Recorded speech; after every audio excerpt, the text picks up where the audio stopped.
Yo.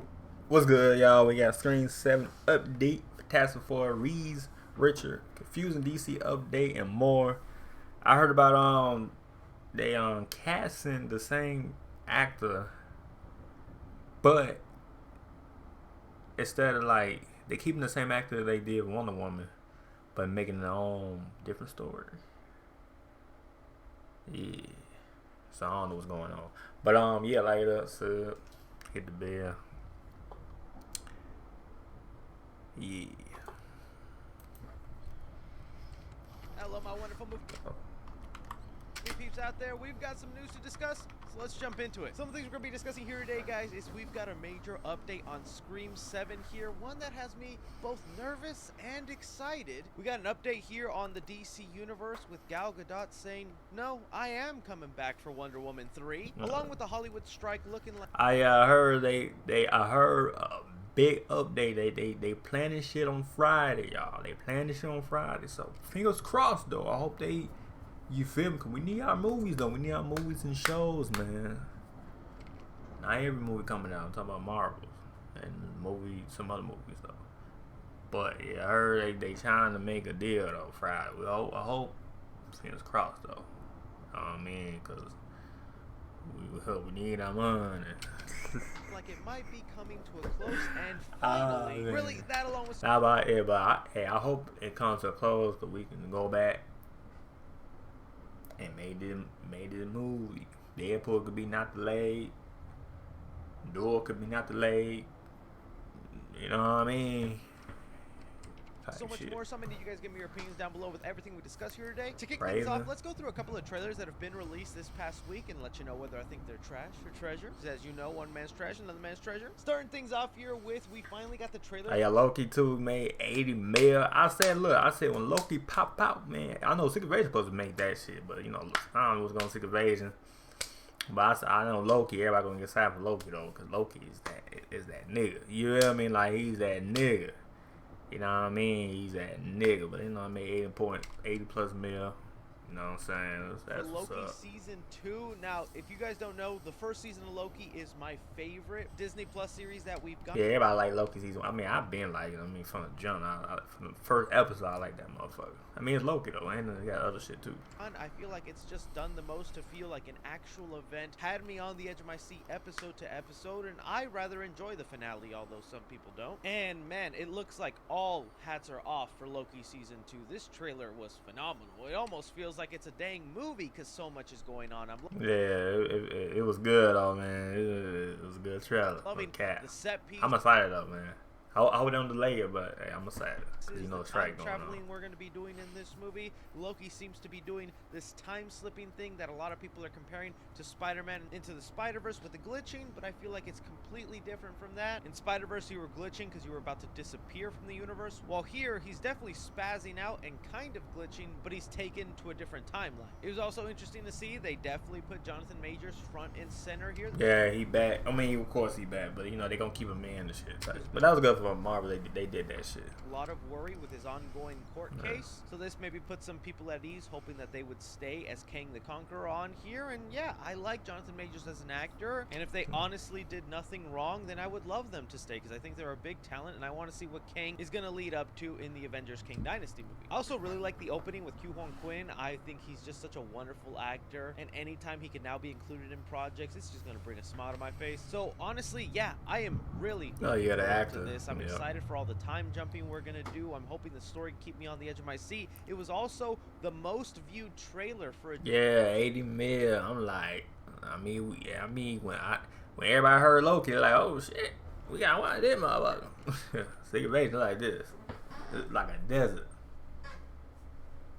Hello, like a desert. I'm like, damn, I'm the only one watching this shit. That's what I feel like. Disney Plus series, and that goes to show you people did like season 1. Lately, yeah, everybody did. Other people put it on their top. They put WandaVision top 1, and top 2 they put Loki. It feels and the other motherfuckers. Feels like people have lost their hype and steam with everything else going on the Disney Plus side of things, but this has got people glued in and wanting to talk. Yeah, it got them back to Disney Plus. This for one show, and that's it. Talk about it. So hopefully this will feel like this for one show, that's it. And after that, they go right back. An event once it gets released. So I'm definitely giving this trailer a treasure. Something here I talked about last night on my Twitch stream with you. Oh, yeah, I heard about that Spy Kid. Made fun of me for. We got to look at the trailer for the upcoming. They made another Spy Kid. They just ruined the franchise. Spy Kids movie called Spy Kids Armageddon. Now, this is supposed to kind of be a reboot for the Spy Kids universe. They are bringing back the original director of that first film, Robert Rodriguez. And look, oh, okay. I still make the firm argument those first two Spy Kid movies I think are genuinely fun movies. Yeah, they're goofy, silly, but I felt like they are really entertaining, and the first film especially still holds up to this day. I'm a firm believer on that. So I was really willing to give this movie a chance, but in looking through the trailer, these movies just no longer are made for me, and that's okay. They're called Spy Kids. Yeah, it's a kids movie. These are for the new generation of kids. Yeah. There's some stuff like the new Teenage Mutant Ninja Turtle Mutant Mayhem that is made for the next generation, but is still going to be enjoyable for the old generation like me. But this, I just don't know if it's going to have that. I'm not loving the look of the movie here. I feel like that first film had such a good balance of like ridiculous CGI with some practical, tangible stuff that made you think as a kid, oh my god, I can microwave McDonald's and it'll just pop up. Oh yeah, that microwave shit. No, that shit was fire. That movie was fire. Been there? Here the CG just, I don't know, looks a little too cartoony and goofy. The kids here seem extremely young to me, but then I looked back at the old Spy Kids and... Nah, they was young too. Yeah, they were also extremely young. Yeah, they was young too. Shit, I was young with them motherfuckers. So I think my nostalgia goggles are definitely blinding me here. I am going to give the movie a chance, but I'm also not thinking Zachary Levi or Gina Rodriguez are at all going to compare to the mom and dad of the first movie. But I'll tell you what, if they have a crazy reveal like that first movie, can't even say that. I'm not your uncle. It might be a 10 out of 10, guys. So yeah, for 3C grumpy old man here, he's gonna give this trailer a trash, but I'm gonna go in with an open mind, and hopefully there's some entertainment to be had here. Moving on to our next story here. Oh, it's Fortune continues, guys. The fantastic forecasting. Let's begin. So for about like the 100th time, we have who supposedly now cast as Reed Richards in the upcoming Fantastic Four movie. If you haven't kept up with this news, ever since Kevin Feige came up on stage and announced it himself, Fantastic Four coming soon. That was in 2019, and now we're halfway through 2023, nowhere near these negotiations being done for the Fantastic Four cast members. And last we heard, Reed Richards was going to be played by Adam Driver, a choice I wouldn't have minded. I think that would have been great, but apparently the rumor was Adam Driver just couldn't connect with the current script. Yeah, Adam Driver like, hey, I'm not interested in playing. He said I'm not interested in his role. I'm like, damn. He told the truth. They had for the Fantastic. He said he could. Oh yeah, he said he couldn't connect with the kid. Yeah. So he decided to walk away from the project. Bringing us to the current rumored casting choice, Matt Smith is the one in talks now to play Reed Richards. That's right, good old Morbius star himself. Have sex. Oh, that was him, Morbius. Oh hell no. From the guys who brought you Superbad, hell no. Comes the funniest comedy of the year. Sex. Aside from me just being so tired of just saying no. every other week, this guy now is going to be Fantastic Four, Reed Richards. This person's going to be this, that, and that. Every time a new casting choice like this comes out, we have 30 different scoopers coming out, backing it up, saying, yep, that's what I heard. Yep, that's definitely what's going to be happening. So, playing along with this game until we finally got the official casting announcement, Matt Smith, I would not mind them. Yeah, they were pretty funny in a goofy part of Morbius, but I genuinely think he does have the ability to pull off someone really smart and someone a little arrogant, which is kind of what you want from Reed Richards. So if this choice turned out being true, yeah, I'd be happy with it. I'd be excited for it. I just finally want to see this project come to fruition. All of Hollywood has now been casted as the Fantastic Four, and now it's just time to let the dice roll and see who actually gets it. But now, tossing off to you guys. Adam Driver looks to now have walked away. It is now Matt Smith in the Reed Richards chair. Would you be happy with it? Bringing us to some big updates on Scream 7. I have been waiting for an update on this movie. We know before the Hollywood strike, there was a lot of rumblings going around that Paramount really wanted to already make Scream 7. They know Jenna Ortega is getting extremely busy in Hollywood. She's got the Beetlejuice sequel coming up, and she still has to do season 2 of Wednesday. They know her schedule is tight, and it's like, we need her to come back for Scream 7. Along with all the other cast members also getting roles, Melissa Barrera was cast in a Universal monster movie where she was going to be kidnapping McQueen, the daughter of Dracula. In fact, that movie's also being directed by Radio Silence, the people who brought us Scream 5 and 6, and that'll come into play with this story, because now Bloody Disgusting has it here reported that Radio Silence reportedly not ain't Scream directing 7, Christopher Landon in talks. Now, before we dive into this article, I do want to give props to the first some people new I people saw on board. bring this up a couple of days ago before bigger outlets started to mention it, and that's channels like Critical Overlord and Craving Something Scary. They were the first people I saw scoop up this news and bring it about. And well, specifically here in the Bloody Disgusting article, they say here, how true are those rumors? We're told Radio Silence was very interested in directing Scream 7, but unfortunately, they're busy with their upcoming Universal Studios monster movie, which was recently filming under a shroud of secrecy. Continuing on, it's likely that with the Radio Silence team focusing on their Universal monster movie, the scheduling ultimately didn't work out with them to return for Scream 7. Pairing that up with this article here, once this news broke from One Take News that has become a reliable source in the industry, they are able to confirm through their sources that Christopher Landon has actually already gotten the job earlier in the year before the strike happened. Some Scream fans like Kay here noticed that Christopher Landon was following a lot of the cast members from Scream 5 and 6 in April, and I guess behind the scenes Paramount was just getting ready to make the decision for their they were about to say, so that's kind of what we have going on right now. And if we look at Christopher Landon's filmography, he did Freaky. Wait, he did Happy Death 2? I thought with Happy Death 2 and Happy Death 2 and Happy Death Day 1, but both of them. There's a lot of stuff I really like in there. I really love the first Happy Death Day. His movie Freaky is probably my favorite. I saw Freaky. That shit was fire.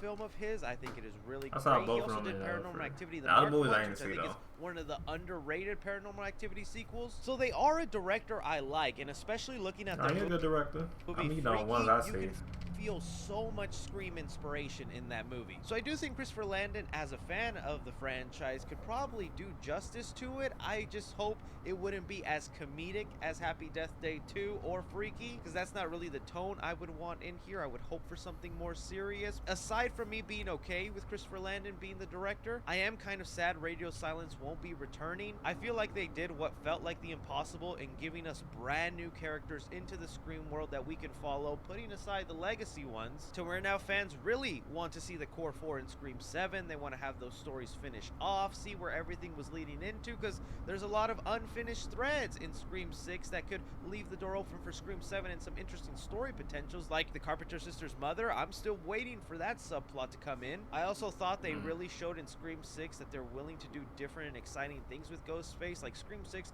was filled with one of the most intense, suspenseful moments of the series, but we really should have seen this coming. If we watched all the interviews of Radio Silence before this announcement, they kept saying, oh, if Scream 7 happens, we'd love to be part of it, even if we're not directing. They kept saying that in every interview. They're like, oh, we'd love to be part of it, even if we're not directing. So it felt like they almost knew. So they knew like what's going on behind the scenes. They just basically give you a hint, but some people don't catch the hint though. They weren't going to be directing anymore, and maybe they'll just give off their ideas of what they wanted to do in 7, and maybe Christopher Landon can make those things come to fruition. And you know, the article also mentions, because they're busy with this Universal monster movie as the reason why they won't go to Scream 7, they're like, Melissa Barrera is in that movie. She's the star of that film. Are they also going to kick her out of Scream 7? I don't think that'll be the Universal Monster. So they got everybody in that movie. There's still a lot of things the director has to stay attached to post-production, you know, and like the editing or maybe even reshoots for the film. Whereas the actor, once they're finished saying their final line, they're just free to go. I think it would be ridiculous of them not to bring back Melissa Barrera. She's become a very treasured character in the franchise now. But we'll have to wait and see. All we know is Scream 7 is definitely going to be happening. It just looks like it's not going to be with Radio Silence. But this is where I toss it off to you guys. You see all these news involved with Scream 7. Does it make you excited? Does it make you hesitant? Where do you fall on it? Something else that has me on the up and down is we've got an update here with the DC universe. We had Gal Gadot doing an interview with comicbook.com, and she basically let it drop that she's still attached to Wonder Woman 3, even if director Patty Jenkins is not. In an interview that happened prior to the Hollywood, she was like, yeah, I'm still in it. strike, she said here, I love portraying Wonder Woman, Gadot says. It's so close and dear to my heart. From what I heard from James and Peter is that we're going to develop a Wonder Woman 3 together. And this is, again, caused so many confusion. Yeah, people like kind of like, huh? How's she back? And then someone was like, how Blue Beetle is the first DC character and Wonder Woman still in the DC. You know, the actor and shit. Emotions in me, because I'm not a Gal Gadot hater. I love her as Wonder Woman. No, she's a fire actor though. She's a fire actor. Man, I think she's great, and the way she portrays Diana, I actually can't get enough of. I don't know why so many people give her hate. So yeah, I'm very much down to see Gal Gadot get her third movie. It just comes down to, this is not feeling like a reboot of the it don't feel like, it feel like this add-on shit. I don't know. Universe. This is very much feeling like a half reboot. And I feel like the underperformance of Shazam! Fury of the Gods, The Flash, we'll see how Aquaman 2 turns out, but I feel like that should let you know audiences are done with this version of the DC Universe. We tried, it went up in flames, some stuff was really cool and worked out, but I think it's now time to let it go and start completely fresh with Superman Legacy. You already recasted Henry Cavill, you got rid of Ben Affleck, but you're gonna keep Wonder Woman? That's gonna be so odd, having an old member of the previous universe stand side by side with our new Batman and Superman, along with all the other random selected characters you're gonna keep from that old universe in here. It's not gonna make it easy for the audiences to go, oh, so I do still have to watch all those other movies to know this universe? It's not really a reboot? And that, I think, is just the most frustrating part. Like, why is it so difficult to just cut ties and start over? Like, it can't be that hard. I think they would have such a more significant following if they just started fresh again. But we also have to look at the other way this is being mentioned. Some people said, you know, she's saying she's going to be developing Wonder Woman 3 with James Gunn and Peter Safran. Maybe she's actually not going to be starring as Wonder Woman here, and instead this will be her first time directing a movie. Or maybe she's going to play a different role in the film and just kind of guide the new Wonder Woman. If I really have to choose to it, I'm glad Gal Gadot's staying a Wonder Woman because I like her, but it just makes me feel like, man, Henry Cavill and Ben Affleck were done so dirty. That's where I tossed it off to you guys. Do you think keeping Wonder Woman here is confusing or doesn't help out with this whole reboot situation? What do you guys think about it? Bringing us here to an update on the Hollywood strike, because things are getting pretty steamy for the studios here. You might have seen some articles start to pop up that really high-level celebrities, the ones they all donating $1 million. Where this strike is not about them at all. It's about the 87% of other actors that are making under $26,000 a year and can't even afford health insurance. Actors like Leonardo DiCaprio, Matt Damon, Dwayne Johnson, Ryan Reynolds, Meryl Streep, Arnold Schwarzenegger, they have donated each $1 million to the writer and actor strike funds that is helping keep these writers and actors able to maintain a roof over their heads, food on the table, while they're all out of work trying to go up against these studios. Something like this means that people on strike can now be on strike for a long time and still be okay, because don't forget, we heard through the news that the studios were waiting until the writers and actors lost their homes, lost so much of their stuff. Yeah, I heard about that. That shit fucked up though. That shit crazy. They would just be forced to go back to work and end the strike, which is such an evil thing. And now with a bunch of celebrities doing this and making such large donations, it looks like the studios no longer see a benefit in waiting it out, because now these people are going to be able to wait it out for so long. It's going to cost the studio so much more in the long run, which is why we started seeing reports now that this Friday the studios are fingers crossed finally willing to sit down with the Writers Guild of America so they can come to an agreement that'll hopefully end this thing. And if that happens, hey, we could see something get done by the end of this month. I'm still thinking they were going to keep this going until December, but now knowing that they're willing to negotiate and try and meet these terms in a fair way,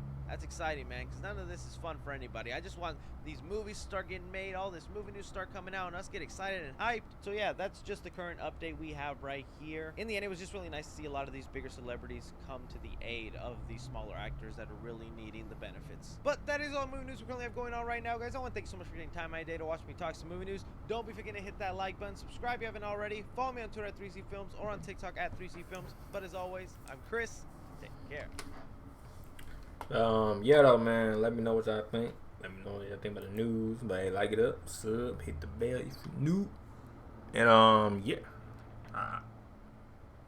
Peace.